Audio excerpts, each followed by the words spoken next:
Gente, boa noite. Eu sou uma pessoa cujo não tenho fama, não sou uma pessoa pública, eu sou uma mulher, eu sou mãe de 4 filhos. 3 dos meus filhos moram comigo, o meu filho de 18 anos mora com o pai dele, em uma outra cidade. Gente, eu vim aqui para expressar simplesmente uma tristeza mesmo, uma indignação perante a tudo que vem acontecendo no mundo e que, infelizmente, esses fragmentos acabam batendo na gente, bateu em mim. A gente fica tão indignado com tanto feminicídio que vem acontecendo. Hoje eu moro aqui no Espírito Santo, em Vitória, no Espírito Santo, já tem 11 anos. E tantos casos, sabe, de mulheres que são agredidas, de mulheres que apanham caladas. E às vezes a gente até julga, né?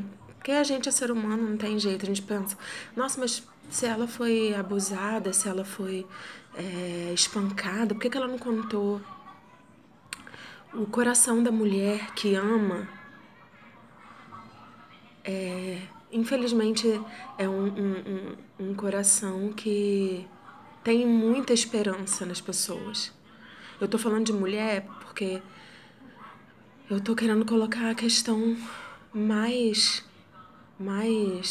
forte, focar mais em nós mulheres, né? No tanto que nós mulheres somos abusadas, no tanto que nós mulheres ainda nos tempos de hoje nós não temos voz perante algumas pessoas, entendeu? No quanto nós somos desrespeitadas.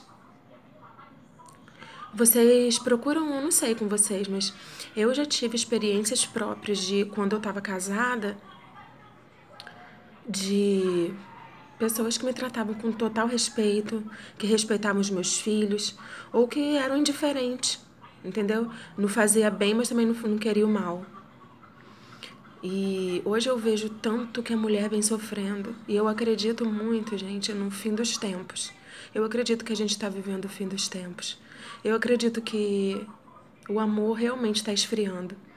Eu acredito que as pessoas não, a maioria das pessoas não tem esperança e vivem o agora, entendeu? Como se realmente não tivesse amanhã.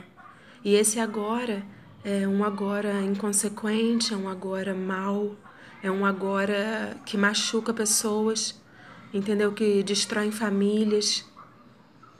Eu vejo, todo mundo vê tantas famílias destruídas por abusos contra a mulher, contra crianças.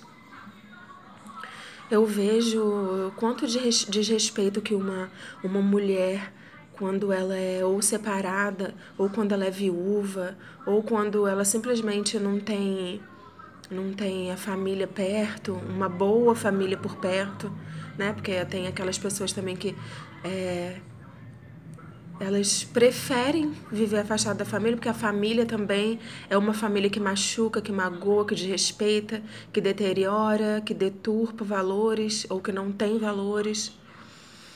Então, é cada caso um caso, né? E por que eu venho fazer esse vídeo hoje? Porque eu tenho 35 anos, eu tenho uma filha de 19 anos, um de 18, um de 15 e o meu mais novinho agora, que vai fazer 4 anos.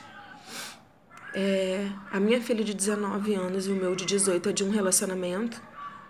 E o meu filho de 15 anos e o de 4 anos é de outro relacionamento. Eu fui casada pela...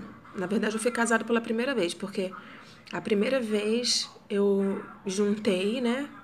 Peguei as roupas, né? O que a gente falava antigamente, pegar os paninhos de bumbum e morar junto. Então, a primeira vez que eu tive uma vida de marido e mulher, eu tinha 14 anos, né? Com 15 anos eu fui mãe pela primeira vez. E eu me uni a essa pessoa e ficamos quase 4 anos. E depois, pelas circunstâncias, o nosso relacionamento acabou caindo em decadência, né? Acabou. E aí depois eu conheci uma pessoa maravilhosa, que foi meu primeiro amor, foi com essa pessoa que eu entendi o que era amor de verdade, onde eu fortifiquei ainda mais os meus valores, foi um homem que realmente era a base da minha família, era a base da minha cara, um pai exemplar, porque ele foi pai da minha filha, né? O meu filho de 18 começou a morar com o pai, foi morar com o pai, a minha filha, que hoje tem 19, ela morou comigo e mora até hoje, né? A gente fez essa divisão do menino ficar com o pai, a menina ficar comigo. E eu engravidei de novo, que é o meu filho que tem 15 anos. E essa pessoa sempre me respeitou. E a gente morava num lugar na minha cidade natal, que é Campos dos Goytacazes. Depois a gente veio morar aqui no Espírito Santo. E por que eu tô falando tudo isso pra vocês? Porque eu queria realmente compartilhar como um desabafo. Eu não tenho muito costume de... eu não sei lidar com essa coisa nem de internet. Eu já fiz alguns videozinhos assim, mas são vídeos rápidos, porque às vezes a gente tem uma vontade de falar, né? Até como um pedido de ajuda mesmo. E eu tô passando por essa situação de realmente pedir ajuda, sabe? Eu peço muita ajuda a Deus, mas eu ainda acredito nas pessoas. Eu ainda tenho esperança nas pessoas, porque eu sei que existe uma exceção de pessoas que pensam como eu penso. Então a gente morava, eu com esse meu esposo, nós morávamos em Campos, depois nós viemos morar aqui na cidade de Vitória, no Espírito Santo, onde eu vivo por 11 anos. Quando eu vim morar aqui, em um ano que nós morávamos aqui, meu esposo descobriu que eu estava com câncer e ele faleceu em 10 meses. Então foram lutas em cima de lutas. Eu passei por uma situação complicada depois do falecimento do meu esposo, que eu tive um processo de depressão. Então eu me rebelei contra Deus, eu me rebelei contra mim. Eu não via mais esperança em mim. Nessa fase eu não tinha esperança nas pessoas. E teve uma fase que eu achei que eu tento fazer tudo certo. Poxa, agora eu tinha a pessoa que eu mais amava como homem, né, abaixo de Deus. A única pessoa que me deu valor de verdade, que me respeitou, que cuidou de mim, dos meus filhos. Então, tipo assim, eu passei por uma fase muito difícil. Então, aqui eu não tenho família nenhuma. Só que isso pra mim, gente, de verdade, não faz diferença. Porque a minha família é um caso à parte. Mas quando eu falo isso, eu também falo porque eu imagino que existam outras pessoas como eu também que passaram pela mesma situação que eu passo, que eu passei, que eu venho passando. E que às vezes a família perto faria alguma diferença, ajudaria de alguma forma, seria um apoio maior, entendeu? E quando a gente tem uma família boa, às vezes alguns problemas que nem a gente procura, mas que acaba vindo até a gente, até acaba não existindo. Por quê? Porque tem aquela pressão de que as pessoas olham de fora, não, tem pai, tem mãe, tem irmãos, tem tios, tem pessoas por ela, né? Então as pessoas evitam até de querer, não de querer o nosso mal, mas de tentar fazer o mal chegar até nós. Então, conclusão, fiquei viúva e aconteceu essa situação toda e tal. E eu sou viúva há 11 anos. E há uns 4 anos atrás eu tentei um outro relacionamento. E desse relacionamento foi que eu tive o meu filho, engravidei do meu filho que vai fazer 4 anos. E eu tive o meu filho, graças a Deus. Foi a melhor coisa que aconteceu desse relacionamento todo. Não era o que eu esperava, também me frustrei e tal. Então, gente, o que acontece? Por que eu tô falando tudo isso? Talvez vocês estão falando, nossa, tá enrolando, mas não é. O que acontece? Eu já passei por muitas situações aqui dentro do condomínio onde eu moro, depois que eu fiquei viúva. É aí que eu tô querendo chegar. É da base, é o que fortalece. E eu entendo que quando a gente não tem essa base que fortalece a gente, que é a família, que é alguém por nós, que Deus ele supre todas as nossas necessidades. Eu creio nisso, eu acredito nisso. Então, para você ver como que as pessoas hoje estão maus, como que as pessoas hoje, o coração realmente tá de pedra, sabe? Como que as pessoas querem prejudicar o outro de graça. Eu vou contar uma situação agora que tá realmente deixando meu coração entristecido. Entristecido mesmo.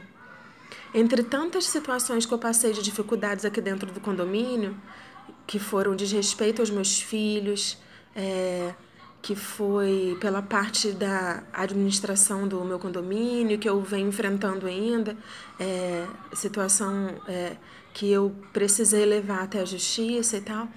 Tem uma situação em si que me deixou muito entristecida. Assim que eu fiquei viúva, entristecida e com muita raiva mesmo, entendeu? Muita raiva. Por quê? Porque quando a gente é mãe, a gente entende aquele ditado que diz que mexe comigo, mas não mexe com meu filho. Entendeu? Ainda mais eu que fiquei viúva, não tinha mais ninguém. Então eu tive que me desdobrar. Eu não queria que ninguém fizesse nada injusto com os meus filhos. Então, gente, entenda que eu nunca quis que fizesse nada injusto com os meus filhos. Então, eu sempre instruí os meus filhos a respeitar as pessoas, a não xingar, a ter um comportamento educado, de compaixão, de solidariedade com as pessoas. Aqui dentro do meu condomínio, muitas pessoas veem os meus filhos, a maioria das pessoas enxergam os meus filhos de uma forma muito positiva, e graças a Deus por isso. Só que tem uma minoria mesmo, tá, gente? Que realmente tenta fazer, sabe, destruir a minha família, e é o que tem acontecido hoje. Quando eu fiquei viúva, eu acho que eu tinha 1 ano e pouco que eu tinha ficado viúva. Então, meu filho tinha 4 anos. Ele ia fazer 5 anos. Então, um dia aqui no meu condomínio, ele brincando, ele subiu com muito medo, chorando na época. E ele nem lembra desse dia direito, mas eu me lembro muito bem. Onde ele disse que ele estava correndo com os coleguinhas. Poxa, ele era bem pequenininho, eu não deixava ele ficar muito. Só que depois que eu fiquei viúva, eu resolvi deixar, tipo assim, ele brincar mais. Minha filha também desceu um pouquinho para brincar, para divertir. Tem um playground aqui na frente. Então, brincava de pique, brincava de pique-pega, pique-esconde, pique-ajuda, isso é coisinha de criança. E num desses dias, ele saiu correndo com os amiguinhos de pique-pega e passou entre os carros, né? Mas, tipo assim, gente, criança, não tava com um pedaço de pau na mão, não tava com um pedaço de ferro, não tava com nada. Passou simplesmente um dos moradores que sempre teve a fama aqui de ser irritado, que nunca respeitou criança, nunca respeitou idoso, entendeu? Sempre tratou as pessoas com uma má educação, nunca sempre xingou as pessoas, tipo aquela pessoa meio descontrolada. Então, eu lembro que nesse dia, meu filho subiu, ele tava brincando com os amiguinhos, subiu, e eu sempre aqui de casa, gente, dá pra ver lá embaixo, porque tem uma janela. As janelas aqui ficam de frente pro play. Então, eu via sempre o movimento, entendeu? Eles passando, aí voltava, assim, que tem as garagens que dão pra ver ali. Eles voltando, brincando, normal, não estavam fazendo nada demais. Até porque sempre que eu pensava que pudesse acontecer alguma coisa, eu já descia, já conversava com meu filho, falava com ele, passava, meu filho, fica aqui, brinca aqui, que é mais seguro, tá, tá, tá. E aí ele subiu nesse dia, ele devia ter quase 5 anos, e chorando, eu falei, o que foi? E ele falou que esse homem começou a xingar ele, falando que se ele passasse perto do carro dele mais uma vez, que ia cortar o dedo dele, enfiar o dedo dele, né? Que a gente já deduz onde. E, tipo assim, falou muito mais coisas. Ele chegou aqui chorando. Tinha ele mais um amiguinho, né? Que eu não vou falar o nome aqui, que agora também já é grandinho. E os dois estavam apavorados, mas aí o menininho continuou brincando lá embaixo. Eu falei, não, você vai ficar aqui. Só que nessa época eu ainda estava muito depressivo, né? Tinha um ano e pouco, um ano, alguma coisa, que eu estava viúva. Então eu ainda estava numa fase meio... Eu estava tentando reconstruir, eu estava tentando recomeçar, mas para mim estava muito difícil. Então, o que eu fiz? Eu falei, não, filho, fica aqui. Mamãe, E eu procurei saber.